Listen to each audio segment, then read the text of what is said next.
નમસ્કાર વિદ્યાર્થી મિત્રો, વેલકમ ટુ જીપીએસસી ઓનલાઈન। આજે આપણે વાત કરવાની છે બંધારણ વિશે અને ડે 32 સુધી આજે આપણે પહોંચી ગયા છે।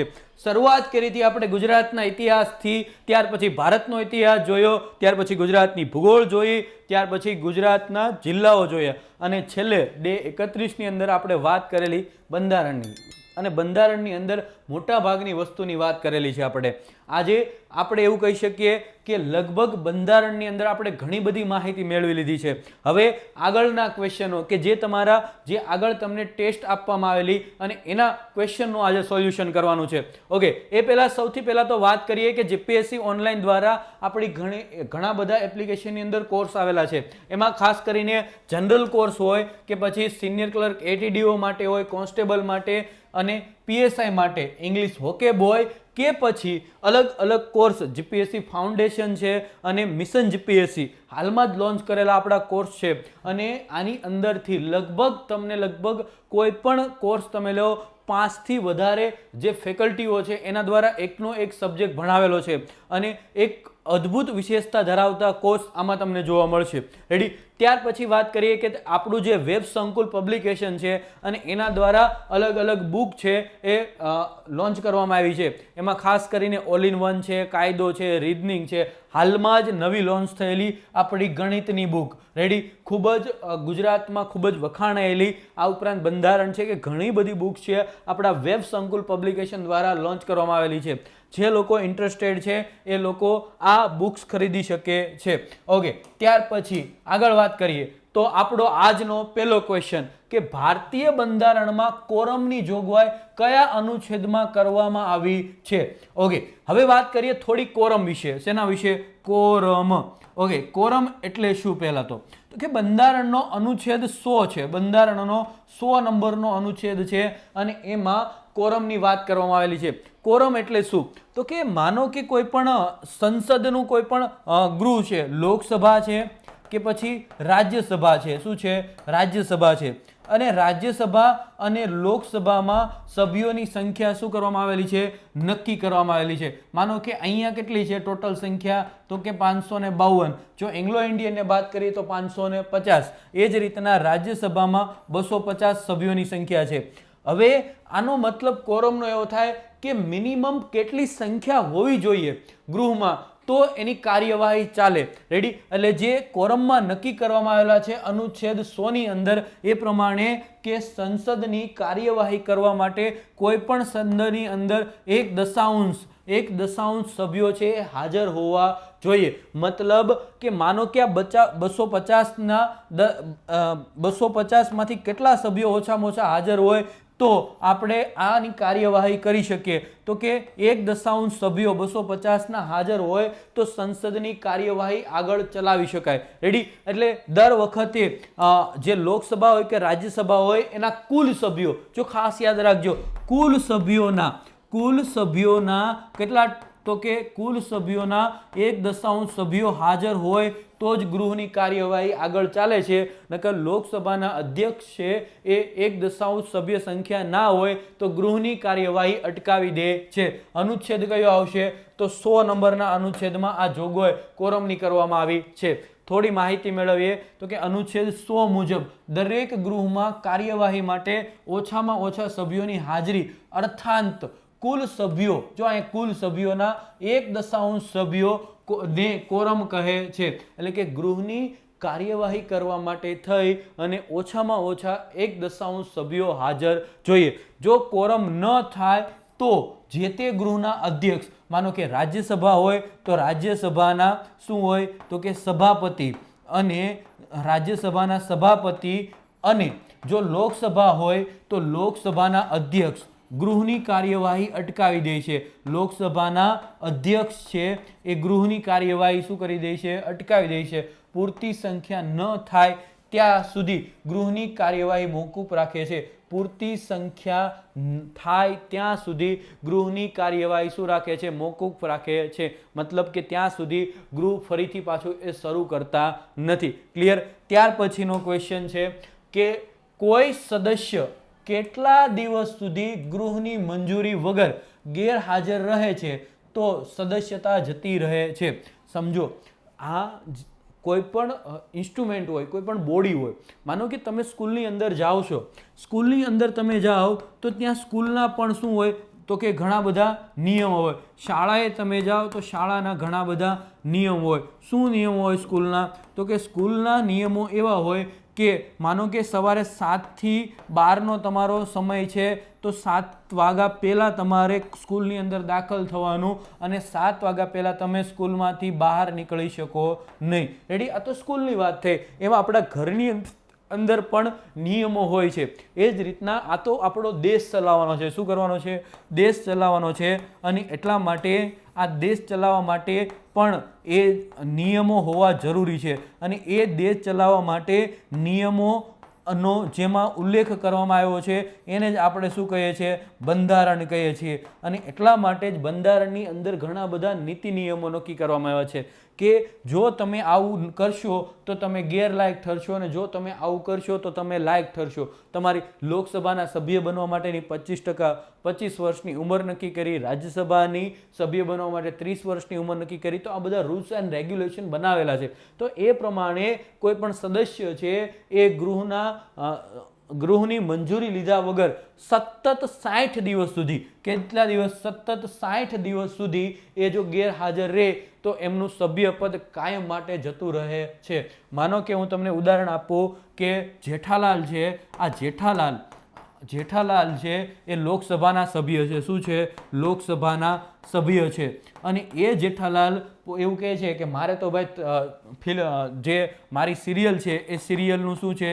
સિરિયલનું શૂટિંગ છે. કોઈને જાણ કર્યા વગર સતત એ 60 દિવસથી ઉપર, એટલે કે માનો કે આપણે 75 દિવસ લઈએ, સતત 75 દિવસ સુધી શું રહે છે? સતત 75 દિવસ સુધી શું રહે છે? ગેરહાજર રહે છે.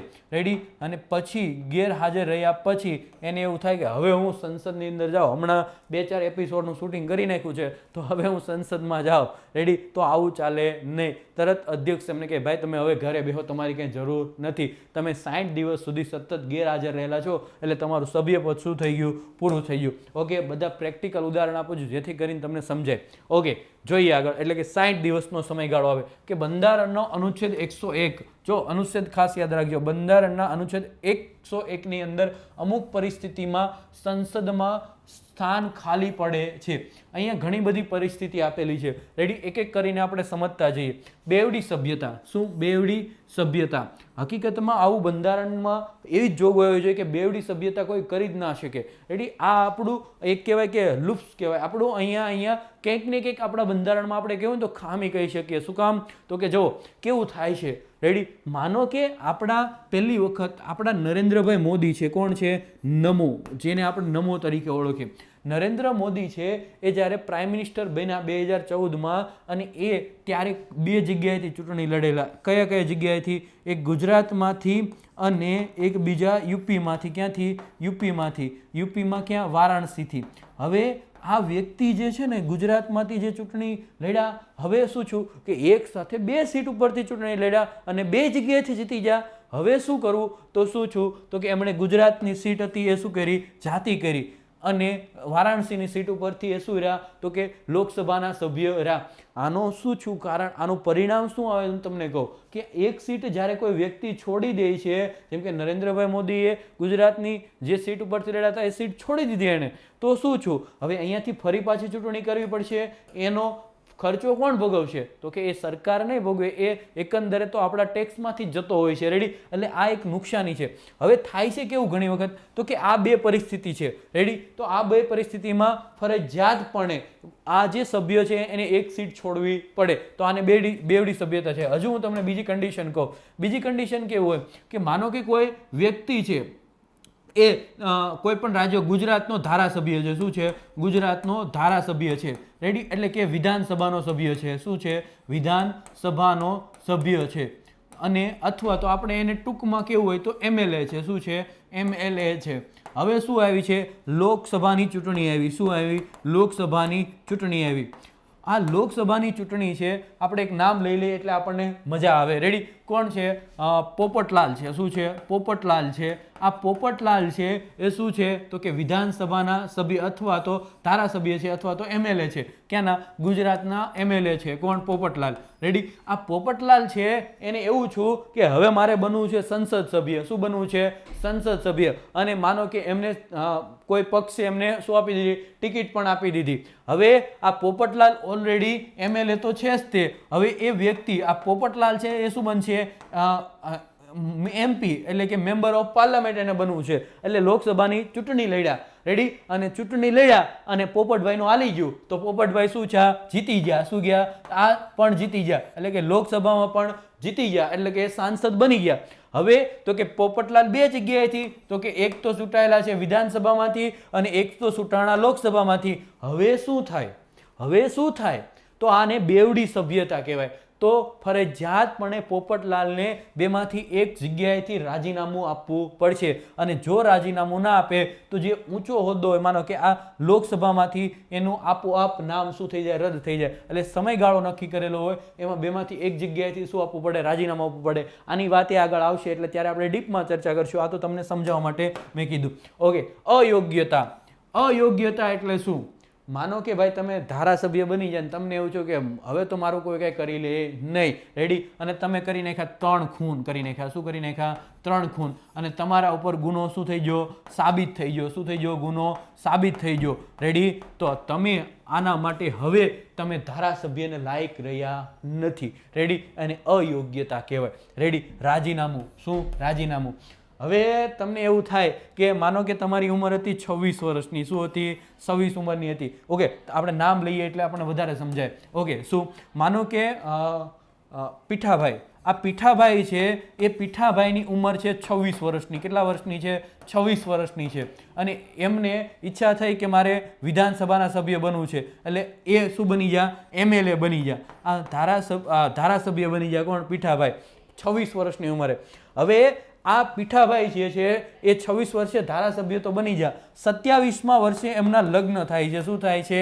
પીઠાભાઈના લગ્ન થાય છે. પીઠાભાઈના પત્ની એવું કે જો તમારે ધારાસભ્ય રહેવું હોય તો મને છૂટાછેડા આપી દો. શું આપી દો? મને છૂટાછેડા આપી દો. છૂટાછેડા આપવાનું કીધું. આ પીઠાભાઈ છે ડરી ગયા. હવે શું કરવું? તો પીઠાભાઈ શું કરશે? પોતાને એવું અહીંયા એક રાજીનામું ભરીને આપજે કે મારે ઘર સંસાર સંભાળવાનો છે, મારે મારું ઘર ચલાવવાનું છે અને એટલા માટે હું રાજી ખુશીથી આ જે હું વિધાનસભાનો સભ્ય છું એમાંથી શું આપું છું? રાજીનામું આપું છું. રેડી. તો એ પ્રમાણે પણ એનું સભ્યપદ એ અહીંયાથી રદ થાય. ઓકે. આ રીતે પણ ખાલી પડે. અયોગ્યતાની દ્રષ્ટિએ પણ ખાલી પડે અને બેવડી સભ્યતાની મેં તમને સમજાવ્યું એ રીતે પણ ખાલી પડે. ગેરહાજરી. આ ગેરહાજરી એટલે શું? તો કે એને આપણે આગળ સમજીએ. મેં તમને આગળ વાત કરી. ગેરહાજરી એટલે શું? તો કે ગેરહાજરીનો મતલબ થાય કોઈ પણ સભ્ય ગૃહની પરવાનગી વગર સતત 60 દિવસ સુધી શું રહે? ગેરહાજર રહે તો ગૃહનું સભ્યપદ ગુમાવે છે. જેમ મેં તમને કીધું કે જેઠાલાલ કે મારે તારક મહેતાનું શું છે? શૂટિંગ છે. રેડી. અને જેઠાલાલ હવે શું હતા? તો કે લોકસભાના સભ્ય હતા. રેડી. તો કે જેઠાલાલ કે મારે ભાઈ શૂટિંગ છે, મારે જવું છે. એને એ ભાઈ અહીંયા ગૃહમાં હાજર રહેતા નથી. 75 દિવસ સુધી સતત હાજર રહેતા નથી. પછી આ એવું છું જે જેઠાલાલ છે એમને કે હવે એક આંટો મારી આવો ગૃહમાં. તો તરત જ જ્યારે 75મા દિવસે એ ભાઈ ક્યાં જાહે?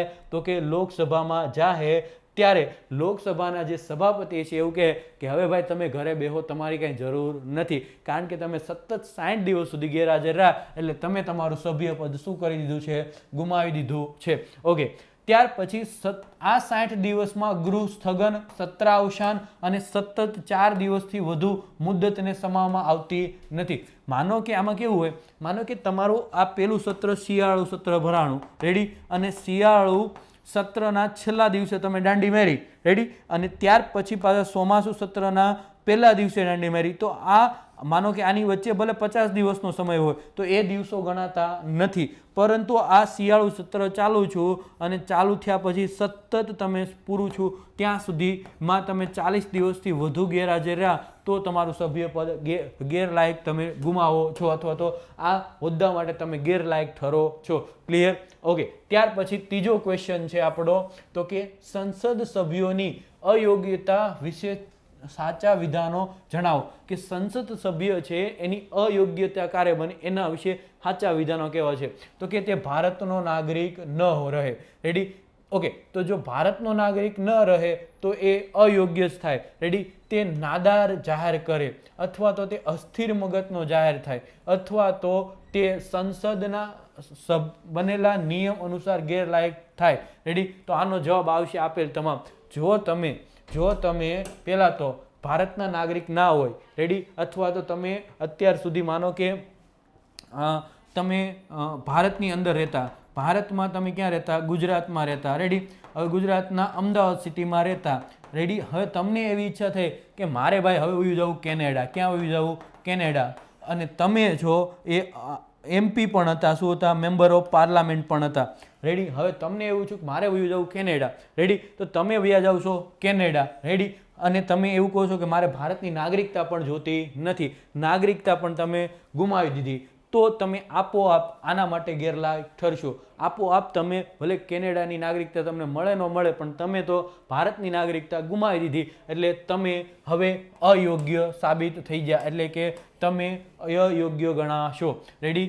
પછી તમે નાદાર જાહેર થાવ. વિજય માલ્યાને યાદ કરો. શું વિજય માલ્યા છે એમને કહી દીધું ભાઈ આપણી પાસે કાંઈ છે નહીં. રેડી? તમારે જે કરવું હોય એ કરી લો. રેડી? તો તમે શું થઈ ગયા? નાદાર જાહેર થઈ ગયા. બેંકના પૈસા લઈને તમે ભાગી જાઓ છો. રેડી? તો આપોઆપ તમે આના સદસ્ય રહેતા નથી, અયોગ્ય સાબિત થાવ. અસ્થિર મગજના. તમે હવે માનો કે તમે નાણામંત્રી છો. શું છો? નાણામંત્રી છો. અને તમારો મગજ સટકી જાય. તમે નાણામંત્રી હોય ને તમારું મગજ સટકી જાય તો એવું સમજવાનું કે તમે તમારું સભ્યપદ પણ ગુમાવી દીધું. કે અસ્થિર મગજનો વ્યક્તિ હોય એ પણ શું થાય? આના માટે ગેરલાયક ઠરે છે. તે સંસદના બનાવેલ નિયમો અનુસાર ગેરલાયક જાહેર થાય. રેડી? એટલે આ બધા બાબતો તમે હોય તો તમે આપોઆપ અયોગ્ય જાહેર થાવ છો. એટલે આપેલ તમામ સત્ય આવશે. ક્લિયર? ઓકે. તમને બધાને સમજ પડતી હશે એવી આશા રાખું છું. ક્લિયર?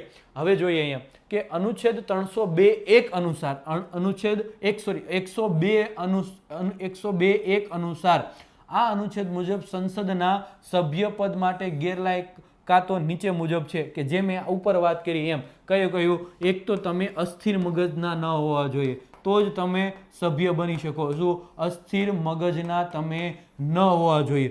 બીજું શું? તો કે તમે ભારતના નાગરિક હોવા જોઈએ. તમે બીજા દેશની નાગરિકતા સ્વીકારો અને ભારતની ગુમાવો છો તો આપોઆપ તમે અયોગ્ય સાહેબ. ભારતના નાગરિક હોવા જોઈએ. શું હોવા જોઈએ? નાગરિક હોવા જોઈએ. નાગરિક હોવો જોઈએ. ઓકે. ત્યાર પછી ત્રીજી વાત શું આવે?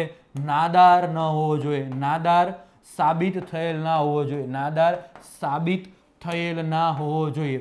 થયેલ ના હોવો જોઈએ. રેડી? ત્યાર પછી આપણી જે સંસદે જે નિયમો બનાવેલા છે અને એ સંસદના નિયમો અનુસાર તમે હોવા જોઈએ. એટલે કે માનો કે તમારે રાજ્યસભાના સભ્ય બનવું તો તમારી ઉંમર 30 વર્ષની હોવી જોઈએ. ત્યાર પછી લોકસભાના હોય તો તમારી ઉંમર 25 વર્ષની હોવી જોઈએ. તો આવા બધા નિયમોનું વર્ણન 102(1) અનુચ્છેદ મુજબ સંસદના સભ્યો ગેરલાયક ઠરે છે. જો આવું બધું ધરાવતા ના હોય તો એ આપોઆપ ગેરલાયક ઠરે છે. તમે ગુનેગાર સાબિત થાવ. રેડી? તો પણ તમે પોતાનું સભ્યપદ ગુમાવો છો. ઓકે. ત્યાર પછી સંસદના સદસ્યની ધરપકડ સત્રના કેટલા દિવસ પહેલા કે કેટલા દિવસ પછી કરી શકાતી નથી. રેડી? કોઈ પણ સંસદનો સદસ્ય હોય, માનો કે મેમ્બર ઓફ પાર્લામેન્ટ હોય, રેડી, તો મેમ્બર ઓફ પાર્લામેન્ટ હોય, કદાચ એ રાજ્યસભાનો સભ્ય હોય, કે લોકસભાનો સભ્ય હોય, તો આ જે વ્યક્તિ છે એની કેટલા દિવસ સુધી, કેટલા દિવસ પહેલા અને કેટલા દિવસ પછી સભ્યની ધરપકડ કરી શકતા નથી. રેડી? તો એના માટે કેટલા દિવસ આવશે? 40 દિવસ આવશે. કેટલા દિવસ સુધી? 40 દિવસ આવશે. પણ આમાં કન્ડિશન છે. આમાં તમે એવું નહીં સમજતા કે આ સટકબારી છે. રેડી, આમાં પણ કન્ડિશન છે. શું કન્ડિશન છે જોઈએ તો કે અનુચ્છેદ 105 મુજબ સંસદ સભ્યોને વિશેષાધિકાર પ્રાપ્ત થયેલા છે. શું થયેલા છે? વિશેષાધિકારો, એટલે કે અમુક સત્તાઓ આપવામાં આવેલી છે અથવા તો એને વિશેષ અધિકાર આપવામાં આવેલા છે. રેડી, કેમ આપણને 6 અધિકાર આપવામાં આવ્યા, પરંતુ એ જ રીતના આ જે સંસદ સભ્યો છે એને અમુક વિશેષ અધિકારો આપવામાં આવેલા છે. કયા કયા વિશેષ અધિકારો એ પણ આપણે જોઈએ કે જે વ્યક્તિઓને બંધારણે સંસદના કોઈ પણ ગૃહમાં બોલવાનો અધિકાર આપ્યો છે તેમને આ વિશેષાધિકાર લાગુ પડે છે. ઓકે, કોને કોને આ વિશેષાધિકાર લાગુ પડે તો કે તમે રાજ્યસભાના સભ્ય હોય, ઓકે, તમે લોકસભાના સભ્ય હોય કે તમે વિધાનસભાના સભ્યો હોય કે તમે વિધાન પરિષદના સભ્યો હોય કે જ્યાં તમને બંધારણે સંસદમાં બોલવાનો, સંસદની વાત છે એટલે એમાં આ બે વસ્તુ નહીં આવે. સોરી, ઓકે, આ બે વસ્તુ નહીં આવે. રેડી, એટલે કે જ્યારે સંસદની વાત હોય ને ત્યારે લોકસભા અને રાજ્યસભાની જ વાત આવે. એટલે કે સંસદમાં કોઈ પણ ગૃહમાં બોલવાનો અધિકાર તમને આપ્યો હોય ત્યારે તમને આ બધા અધિકારો લાગુ પડે છે. કયા કયા તો કે આ ઉપરાંત સંસદીય કાર્યવાહી દરમિયાન 40 દિવસ કે 40 દિવસ પછી પહેલા કોઈ પણ સંસદીય કાર્યવાહી દરમિયાન 40 દિવસ પહેલા અને 40 દિવસ પછી ના સમય દરમિયાન દીવાની કાર્યવાહી બદલ, દીવાની, જો ખાસ સમજો, દીવાની કાર્યવાહી બદલ ધરપકડ કરી શકાતી નથી. દીવાની કાર્યવાહી બાબત ધરપકડ કરી શકે. જો માત્ર દીવાની, અહીંયા ફોજદારીનો ઉલ્લેખ નથી. જો તમે દીવાની પ્રકારનો ગુનો કર્યો હોય તો તમારી 40 દિવસ પહેલા અને 40 દિવસ પછી ધરપકડ ના થાય, પરંતુ તમે જો ફોજદારી ગુનો કર્યો હોય તો તમારી ધરપકડ થઈ શકે છે. પરંતુ આ વિશેષાધિકાર માત્ર દીવાની કાર્યવાહી માટે છે, પૂરતો જ મર્યાદિત છે. ફોજદારી કાર્યવાહી બદલ અથવા તો નિવારક નિરોધ હેઠળ ધરપકડ કરી શકે છે. કોઈ પણ સદસ્યની ધરપકડ કરવાની થાય તો ચાલુ સંસદના કમ્પાઉન્ડમાં ન થઈ શકે. ચાલુ સંસદની કાર્યવાહી જ્યારે ચાલુ હોય એ દરમિયાન સંસદ કે સંસદના કમ્પાઉન્ડમાં એની ધરપકડ થઈ શકે નહીં. જો ફોજદારી કાર્ય હોય તો એની ધરપકડ થઈ શકે, પણ ચાલુ સંસદ કે સંસદના કમ્પાઉન્ડમાં થઈ શકે નહીં. Ready, okay. ત્યાર પછી આગળ વાત કરીએ ચોથા ક્વેશ્ચનની. પક્ષપલટા વિરોધી કાનૂની જોગવાઈ અનુસૂચિમાં કરવામાં આવી છે કે પક્ષપલટા વિરોધી કાનૂનની જોગવાઈ કઈ અનુસૂચિમાં તો કે લગભગ 12 જેટલી અનુસૂચિ આવેલી છે અને એમાં 10 નંબરની જે અનુસૂચિ છે એમાં પક્ષપલટા વિરોધી કાનૂનની જોગવાઈ કરવામાં આવેલી છે. જોઈએ આપણે તો કે અનુચ્છેદ 102 અને બંધારણની 10મી અનુસૂચિમાં પક્ષાંતર ધારાની જોગવાઈ કરવામાં આવેલી છે. ઓકે, પક્ષાંતર ધારો એટલે શું તો એની વાત કરીએ પહેલા તો કે પક્ષાંતર ધારાનો મતલબ એવો થાય કે એક પક્ષમાંથી બીજા પક્ષમાં પાટલી બદલવી. શું કહેવાય? પાટલી બદલવી. અથવા તો માનો કે કોંગ્રેસમાંથી તમે ભાજપમાં જાઓ તો એને પક્ષ પલટો કહેવાય. Ready, okay. ત્યાર પછીનો ક્વેશ્ચન છે આપણો તો કે 3 નંબરનો ક્વેશ્ચન. સંસદની સંયુક્ત બેઠકની જોગવાઈ બંધારણના કયા અનુચ્છેદમાં કરવામાં આવી છે? સંયુક્ત બેઠકની વાત કરેલી છે. ઓકે, આગળ મેં તમને વાત કરેલી કે બંધારણની સંયુક્ત બેઠકની જોગવાઈ પણ કરવામાં આવેલી છે અનુચ્છેદ નંબર 108 ની અંદર. જેમાં અનુચ્છેદ નંબર 108 ની અંદર જો આમની વાત કરીએ તો ઘણી વખત જે લોકસભા છે અને રાજ્યસભા છે, લોકસભા છે અને રાજ્યસભા છે, આ બંને ગૃહો છે એની સંયુક્ત સત્ર છે એનું બોલાવવાની જરૂર પડે છે. કારણ કે ક્યારેક કોઈક બિલ છે એ લોકસભામાંથી પાસ થઈ જતું હોય છે અને રાજ્યસભામાંથી પાસ ન થતું હોય અને ત્યારે શું કરવામાં આવે છે તો કે સંયુક્ત સત્ર બોલાવવામાં આવે છે કે જેની જોગવાઈ આપણા બંધારણના અનુચ્છેદ નંબર 108માં કરવામાં આવેલી છે. Ready, okay. થોડું એમના વિશે ડિટેલમાં વાત કરીએ તો કે અનુચ્છેદ 108 મુજબ જો કોઈ ખરડો એક જ ગૃહ દ્વારા પસાર કરી બીજા ગૃહમાં મોકલવામાં આવે ત્યારે રાષ્ટ્રપતિ દ્વારા સંયુક્ત બેઠક બોલાવવાની જોગવાઈ બંધારણમાં કરવામાં આવી છે. જો ખાસ કરીને કેવું થાય, હું તમને એક બિલનું ઉદાહરણ પણ તમને આપું કે જેથી કરી અને તમને સરળતાથી સમજ પડે. તો કે હાલમાં એક ટ્રિપલ તલાકનું બિલ હતું. કેવું? ટ્રિપલ તલાક. ટ્રિપલ તલાકનું જે બિલ હતું અને એની અંદર શું હતું તો કે આ બિલ છે વારંવાર લોકસભામાંથી પાસ થઈ જતું. ક્યાંથી? લોકસભામાંથી પાસ થતું, પરંતુ રાજ્યસભામાં જઈ અને એ શું પડતું? અટકી પડતું. રેડી, તો રાજ્યસભામાંથી એ પાસ થતું નહીં.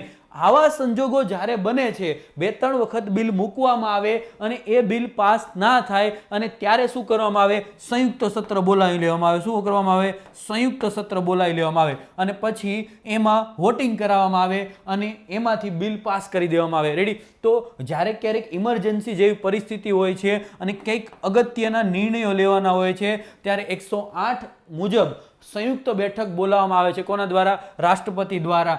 બેઠક બોલાવવા હંમેશા માટે અધિકાર કોની પાસે હોય છે, રાષ્ટ્રપતિ પાસે. રેડી. આ જે નાણાં ખરડા અને બંધારણીય સુધારાના ખરડામાં લાગુ પડતી નથી. જો આ મોસ્ટ આઈએમપી છે. જો 2 શબ્દો ખાસ પકડજો. કોઈ નાણાં ખરડો હોય જેમાં નાણાંની વાત કરવામાં આવી હોય, આવા નાણાં ખરડાની અંદર સંયુક્ત બેઠક બોલાવી અને એમાંથી બિલ પાસ કરાવી શકાતું નથી. રેડી. બીજું હું તમને કહું કે બંધારણીય સુધારો, જ્યારે કોઈ પણ બંધારણમાં સુધારો કરવાની વાત હોય, એટલે કે બંધારણીય સુધારો હોય અને એ સુધારાનું બિલ હોય, સુધારાનો ખરડો હોય, તો આ સંયુક્ત બેઠક બોલાવી શકાતી નથી. માત્ર ને માત્ર સામાન્ય ખરડો હોય અને નાણાકીય ખરડો હોય ત્યારે આ સંયુક્ત બેઠક બોલાવી શકાય છે. ઓકે. ત્યાર પછી નીચેનામાંથી કોણ નાણાં ખરડાને પૂર્ણ વિચારણા માટે મોકલી શકે છે? જો હવે આ ખાસ સમજો. રેડી.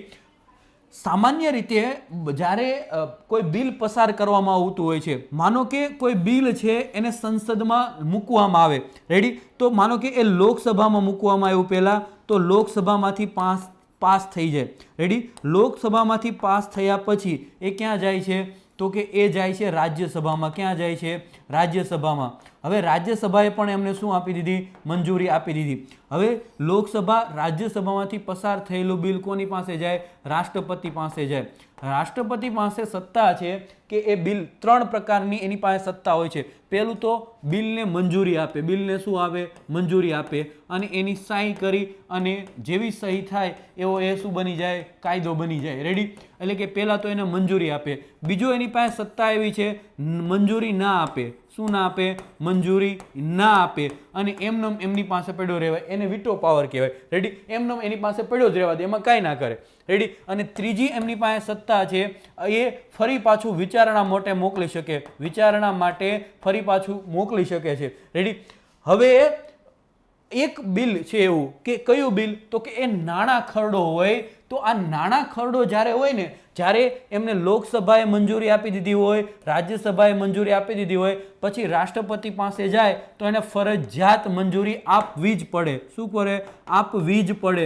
શું કામ, તો કે આ નાણાં ખરડો જ્યારે લોકસભામાં અને રાજ્યસભામાં મૂકવામાં આવે એ પહેલાં રાષ્ટ્રપતિની મંજૂરી લેવામાં આવી હોય છે. એ પહેલાં જ મંજૂરી લઈ લીધી હોય છે કે આ બિલ અમે મૂકીએ, આ પ્રમાણેનું બિલ છે, અને ત્યાર પછી જ એને લોકસભામાં રજૂ કરવામાં આવે છે. એટલે કે પહેલાં જ મંજૂરી લઈ લીધી હોય છે. એટલા માટે આ બિલ એટલે કે નાણાં ખરડો હોય તો એને રાષ્ટ્રપતિએ મંજૂરી આપવી જ પડે છે. રેડી. હવે પુનઃ વિચારણા માટે એ મોકલી શકે નહીં. રેડી. અને એટલા માટે આમાંથી કોઈ પણ નહીં આવે. શું આવશે, આમાંથી કોઈ પણ નહીં આવે. ઓકે, ક્લિયર, સમજ પડી ગઈ. ત્યાર પછી ભારતીય બંધારણમાં બજેટ અંગેની જોગવાઈ કયા અનુચ્છેદમાં કરવામાં આવી છે? રેડી. હવે જો આ બજેટ શબ્દ છે ને, આપણે બધાએ સ્વીકારેલો શબ્દ છે. બજેટ શબ્દ છે એ આપણે બધાએ સ્વીકારેલો શબ્દ છે. પરંતુ જે આપણું બંધારણ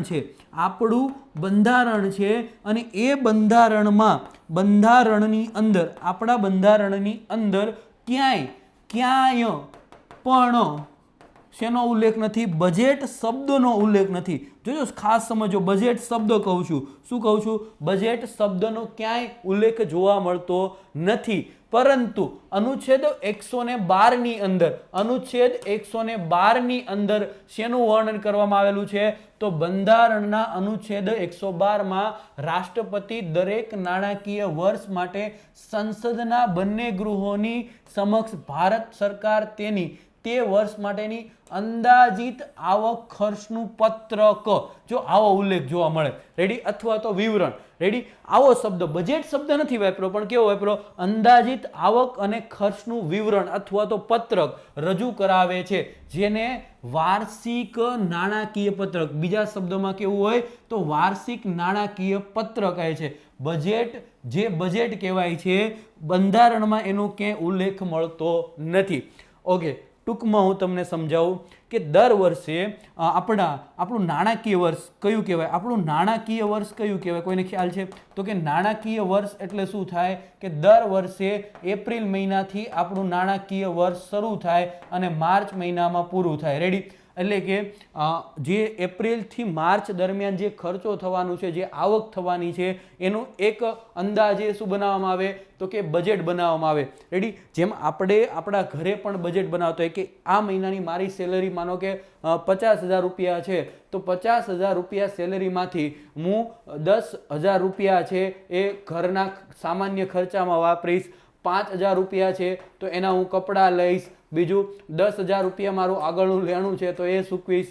એમ આપણે દર વખતે ખર્ચાની ગણતરી કરતા હોઈએ છીએ. તો બસ આ જ રીતના આ જે આપણું બજેટ છે એમાં પણ સરકાર શું કરે છે તો કે આવતા વર્ષે કયા કયા ખર્ચા જવાના છે, કઈ કઈ નવી યોજનાઓ લોન્ચ કરવાની છે, ભારત સરકારને આવક ક્યાંથી થાય, આવી બધું વર્ણન કરતું એક વાર્ષિક નાણાકીય પત્રક મૂકે છે, એને આપણે બજેટ કહીએ છીએ. અને એનો ઉલ્લેખ આપણા બંધારણની અંદર અનુચ્છેદ 112 કરવામાં આવેલો છે. હવે બે ચાર શબ્દો ખાસ સમજીએ કે બજેટ રજૂ કોણ કરે, બજેટ રજૂ કોણ કરે, બજેટ રજૂ હંમેશા નાણામંત્રી કરે. કોણ કરે? નાણામંત્રી કરે, રેડી. ત્યાર પછી બીજી વાત, બજેટ બનાવે કોણ અથવા તો બજેટ બનાવે કોણ, તો બજેટ બનાવે કોણ તો કે નાણાં મંત્રાલય બનાવે. કોણ બનાવે? નાણાં મંત્રાલય બનાવે. અને બજેટ રજૂ કોણ કરાવે, રજૂ કોણ કરાવે તો કોણ કરાવે તો એ આવશે રાષ્ટ્રપતિ. કોણ આવશે? રાષ્ટ્રપતિ. વડાપ્રધાન નહીં આવે, વડાપ્રધાન નહીં આવે, કોણ આવશે? રાષ્ટ્રપતિ રજૂ કરાવે છે. ત્યાર પછી આગળ વાત કરીએ તો કે કયા વર્ષથી રેલવે બજેટને સામાન્ય બજેટથી અલગ, રેલવે બજેટને સામાન્ય બજેટથી અલગ કરવામાં આવ્યું છે, રેડી. ફટાફટ તો કે આપણે આનો જવાબ જોઈએ તો કે અહીંયા છે ને હવે અલગ રીતે ક્વેશ્ચન પૂછાય. કઈ રીતના? તો તમને એવો સવાલ પૂછાય કે કયા વર્ષથી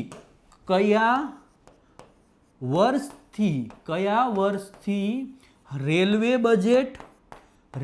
બજેટ અને સામાન્ય બજેટ એક સાથે જ રજૂ કરવાની, એક સાથે જ એટલે કે એક જ સાથે રજૂ કરવાની, અલગ અલગ નહીં, એક જ સાથે રજૂ કરવાની શરૂઆત થઈ, રજૂ કરવાની શરૂઆત થઈ, રેડી. ઓકે, આ ક્વેશ્ચન પણ પૂછાઈ શકે. ઉલટો ક્વેશ્ચન આખો પૂછાય કે કયા વર્ષમાં રેલવે બજેટને સામાન્ય બજેટથી અલગ કરવામાં આવ્યું, તો એનો જવાબ શું આવશે? 1921. 1921. અને 1921માં રેલવે બજેટને સામાન્ય બજેટથી અલગ કરવામાં આવેલું. હવે આપણો આ ક્વેશ્ચન છે કે રેલવે બજેટ અને સામાન્ય બજેટને એક ક્યારે કરી દેવામાં આવ્યા, તો કે એ આવશે 2017માં. ક્યારે આવશે? 2017માં. કોણ વડાપ્રધાન હતા? PM નરેન્દ્ર મોદી હતા અને એમના નાણામંત્રી હતા અરુણ જેટલી. કોણ હતા? અરુણ જેટલી. અને એ અરુણ જેટલીએ બંને બજેટ, રેલવે બજેટ અને સામાન્ય બજેટને મિક્સ કરી દીધા, રેડી. જોઈએ તો કે બજેટને એક નાણાકીય વર્ષ એટલે કે 1 એપ્રિલથી 31 માર્ચ સુધી માટે રજૂ કરવામાં આવે છે. રેલવે બજેટ રેલવે મંત્રી રજૂ કરતા, રેલવે બજેટ રેલવે મંત્રી રજૂ કરતા, ત્યાર પછી તેને 1921માં એડવર્થ કમિટી, જો કઈ કમિટી? 1921ની કઈ કમિટી? તો કે એડવર્થ કમિટીની ભલામણથી રેલવે બજેટને સામાન્ય બજેટથી અલગ કરવામાં આવ્યું હતું. ક્યારે? 1961માં. હવે તમારા બીજા પ્રશ્નનો જવાબ તો કે આપણા વડાપ્રધાન નરેન્દ્રભાઈ મોદીની સરકારમાં નાણામંત્રી હતા અરુણ જેટલી અને એમણે આ 92 વર્ષ જૂની પ્રથાને શું કરી દીધી? ખતમ કરી દીધી. અને 2017 થી રેલવે બજેટ અને સામાન્ય બજેટ સાથે રજૂ થશે, એટલે કે હવે રેલવે બજેટ અલગથી રજૂ થતું નથી, જે સામાન્ય બજેટની સાથે જ કોણ, તો કે નાણામંત્રી જ રજૂ કરે છે. કોણ? નાણામંત્રી જ રજૂ કરે છે. રેડી? આ નવી પ્રથા 2017 થી શરૂ થઈ. ઓકે, ભારતના બંધારણમાં આકસ્મિક નિધિની જોગવાઈ કયા અનુચ્છેદમાં કરવામાં આવી છે? ભારતના બંધારણમાં આમ તો એક સંચિત નિધિ આવે, એક સંચિત નિધિ આવે, અને બીજી કઈ નિધિ આવે? તો કે એક આકસ્મિક નિધિ આવે. શું આવે? આકસ્મિક નિધિ. આ આકસ્મિક નિધિ છે એ શું કામમાં આવે? તો પહેલા એની વાત કરીએ કે માનો કે દેશમાં કોઈ આપતકાલીન પરિસ્થિતિ આવી ગઈ, જેમ કે યુદ્ધ જેવી પરિસ્થિતિ આવી ગઈ, ત્યાર પછી સૌથી સારામાં સારું ઉદાહરણ આપું તો કોવિડ-19 જેવી મહામારી આવી ગઈ, તો એ સમયે આપાતકાલમાં જે પૈસાની જરૂર પડે એ પૈસા ક્યાંથી વાપરવામાં આવે? તો આકસ્મિક નિધિમાંથી વાપરવામાં આવે છે. તો આ આકસ્મિક નિધિની જોગવાઈ બંધારણના 267 નંબરના અનુચ્છેદમાં કરવામાં આવી છે. ઓકે, જોઈએ કઈ રીતે. તો કે ભારતના બંધારણમાં અનુચ્છેદ 267 આકસ્મિક નિધિની જોગવાઈ કરવામાં આવી છે. આ નિધિની સંસદ દ્વારા પસાર થયેલા કાયદાઓ દ્વારા સમય પર રકમ જમા કરવામાં આવે છે. તો કે આ 267 અનુસાર, જે અનુચ્છેદ 267 અનુસાર જે આકસ્મિક નિધિની જોગવાઈ કરવામાં આવી છે, આ આકસ્મિક નિધિની અંદર સમયે કયા મુજબ? તો કે સમયે એટલે કે સંસદ દ્વારા નક્કી થયેલા કાયદા અનુસાર એમાં પૈસા જમા કરાવવામાં આવે છે. આ નિધિનું નિયંત્રણ રાષ્ટ્રપતિના નિયંત્રણમાં હોય છે. માત્ર રાષ્ટ્રપતિ ના હોય, પરંતુ એ સંસદ એને જે કહે ને એ પ્રમાણે એને કાર્ય કરવાનું હોય રાષ્ટ્રપતિને. રેડી? આમ જોવા જઈએ તો રાષ્ટ્રપતિના એ નિયંત્રણમાં હોય છે. અને જ્યારે આકસ્મિક પરિસ્થિતિ, એટલે કે જ્યારે કોરોના જેવી પરિસ્થિતિ આવે છે ને, ત્યારે આ નિધિમાંથી ફંડ ઉપયોગમાં લેવામાં આવે છે. જાહેર હિસાબ સમિતિમાં કુલ કેટલા સભ્યો હોય? જાહેર હિસાબ સમિતિમાં કુલ કેટલા સભ્યો હોય? તો કે બંધારણ દ્વારા વહીવટી સરળતા માટે બંધારણમાં અલગ અલગ સમિતિઓની જોગવાઈ કરવામાં આવી છે. શેની જોગવાઈ કરવામાં આવી છે? અલગ અલગ સમિતિઓની જોગવાઈ કરવામાં આવી છે. એમાંની એક સમિતિ એટલે કે જાહેર હિસાબ સમિતિ. રેડી? આ જાહેર હિસાબ સમિતિમાં ટોટલ 22 સભ્યો હોય છે, અને એ 22 સભ્યોમાં રાજ્યસભા અને લોકસભાના સભ્યો હોય છે. જાહેર હિસાબ સમિતિને બીજા શબ્દોમાં લોકલેખા સમિતિ પણ કહેવામાં આવે છે. શું કહેવામાં આવે છે? લોકલેખા સમિતિ પણ કહેવામાં આવે છે. આ જાહેર હિસાબ સમિતિના જે 22 સભ્યો હોય છે, એ 22 સભ્યોમાં 15 સભ્યો લોકસભાના હોય અને 7 સભ્યો કયાના હોય? રાજ્યસભાના. એટલે કે ટોટલ મળી કેટલા સભ્યો હોય? 22 સભ્યો હોય. આમાં આ જાહેર હિસાબ સમિતિ એટલે કે લોકલેખા સમિતિની અંદર લોકસભામાં 15 સભ્યો હોય અને રાજ્યસભામાં 7 સભ્યો હોય. આમ કુલ મળીને 22 સભ્યો હોય છે. આ સમિતિની રચના 1921માં કરવામાં આવી. પછી 1954માં રાજ્યસભાના સભ્યોનો સમાવેશ કરવામાં આવ્યો. તો કે આ સમિતિની રચના આમ તો 1921માં કરવામાં આવી, પરંતુ 1954 થી રાજ્યસભાના સભ્યોનો સમાવેશ કરવામાં આવ્યો. એ પહેલા માત્ર ને માત્ર લોકસભાના સભ્યો હતા. લોકસભાના સભ્યો રહેતા. શેમાં? તો કે જાહેર હિસાબ સમિતિના સભ્યો તરીકે. ઓકે, ત્યાર પછીનો સવાલ, અંદાજ સમિતિનો કાર્યકાળ કેટલો હોય છે? રેડી? મેં તમને કીધું એમ કે ઘણી બધી સમિતિ હોય. એમાં આગળ આપણે વાત કરી જાહેર હિસાબ સમિતિ એટલે કે લોકલેખા સમિતિની વાત કરી. હવે આપણે વાત કરવાની છે અંદાજ સમિતિ. આ અંદાજ સમિતિ મોટા ભાગે એવું કહી શકીએ આપણે કે બજેટ માટે બનાવવામાં આવે, અને એનો સમયગાળો 1 વર્ષનો હોય છે. અંદાજ સમિતિ એને પ્રાકલન સમિતિ પણ કહેવાય છે. શું કહેવાય છે? પ્રાકલન સમિતિ પણ કહેવાય છે. સંસદની સૌથી મોટામાં મોટી સમિતિ છે. જો સંસદ કીધું, સંસદની જ્યારે વાત આવે ત્યારે તમારે સમજીને જવાનું, રાષ્ટ્રપતિ છે, લોકસભા છે, ત્યાર પછી રાજ્યસભા છે, આ તમામનો સમાવેશ કરવામાં આવે એમાં. રેડી? તો તેમાં લોકસભાના જ સભ્યો હોય છે. જો તેમાં લોકસભાના સભ્યો હોય છે, આ સમિતિને ત્રીજા ગૃહનો દરજ્જો મળ્યો છે અને એમાં કુલ 30 સભ્યો હોય. 30 સભ્યો લોકસભાના હોય છે. શેના હોય છે? લોકસભાના હોય છે. આમાં રાજ્યસભાનો એક પણ સભ્ય હોતો નથી. રાજ્યસભાનો એક પણ સભ્ય હોતો નથી. તમને સવાલ પૂછાય કે બધી સમિતિઓમાં સૌથી મોટામાં મોટી સમિતિ કઈ? તો પ્રાકલન સમિતિ અથવા તો અંદાજ સમિતિ આવે. તમને સવાલ પૂછાય કે ત્રીજા ગૃહનો દરજ્જો, ત્રીજા આપણે કહીએ છીએ કે તો ગૃહનો દરજ્જો કોને મળેલો છે? તો એ અંદાજ સમિતિને મળેલો છે. એમાં માત્ર લોકસભાના સભ્યો હોય. કુલ સભ્યો કેટલા હોય? તો 30 સભ્યો હોય છે. કુલ કેટલા સભ્યો હોય છે? 30 સભ્યો હોય છે. સાર્વજનિક ઉદ્યોગને લગતી સમિતિની રચના કઈ સમિતિની ભલામણને આધારે કરવામાં આવી? કઈ સમિતિના ભલામણને આધારે સાર્વજનિક ઉદ્યોગને લગતી સમિતિની રચના કરવામાં આવી? રેડી? તો કઈ કમિટી આવશે? મેનન સમિતિ. આ મેનન સમિતિની ભલામણને આધારે શેની? તો કે સાર્વજનિક ઉદ્યોગ સમિતિની રચના કરવામાં આવી.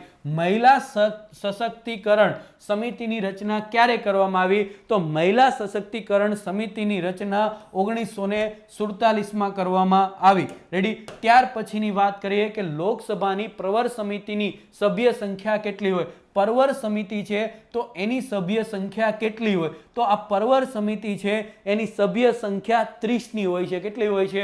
પરવર સમિતિની સભ્ય સંખ્યા 30 હોય છે. વાત કરીએ પરવર સમિતિ, તો કે આ સમિતિની રચના રાજ્યસભા અને લોકસભામાં અલગ અલગ અને એક સાથે પણ કરવામાં આવે.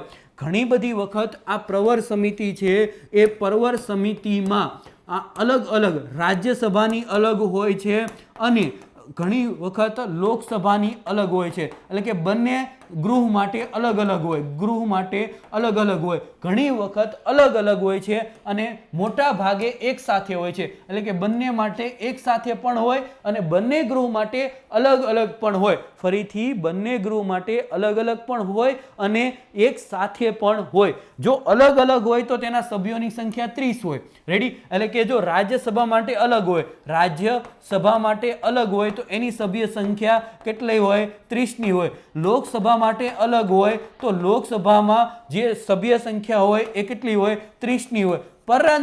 પરંતુ જ્યારે લોકસભા અને રાજ્યસભા બંનેની સંયુક્ત રીતે બનાવવામાં આવે, એટલે કે બંને ભેગી મળીને બનાવે, ત્યારે એના સભ્યોની સંખ્યા કેટલી હોય? 45 હોય. અને એ 45માં લોકસભાના 30 સભ્યો હોય. એ સભ્યોમાં લોકસભાના 30 સભ્યો હોય અને રાજ્યસભાના 15 સભ્યો હોય. આમ કુલ મળી અને 45 સભ્યો થાય. ફરીથી તો કે જ્યારે પરવર સમિતિ છે એ અલગ અલગ રીતે બનાવવામાં આવે ત્યારે બંનેમાં 30 સભ્યો હોય. બંનેના ભેગા મળે તો 60 સભ્યો થાય. પરંતુ જ્યારે એક સાથે ભેગા મળીને બનાવે ત્યારે એમાં 45 સભ્યો હોય અને એ 45 સભ્યોમાં લોકસભાના 30 સભ્યો હોય અને રાજ્યસભાના 15 સભ્યો હોય. કુલ મળીને 45 સભ્યો હોય છે. ઓકે, તો આ 15 સવાલો હતા કે જેની આપણે માહિતી મેળવી. ડે 32ની અંદર આપણે મોટા ભાગની સમિતિઓ છે અને બંધારણની મોટા ભાગની માહિતી આપણે મેળવી. હવે આગળ ડે 33ની અંદર આપણે બાકીના જે ક્વેશ્ચન છે, તમારી ટેસ્ટ છે, એમની વાત કરશું. Okay, thank you very much.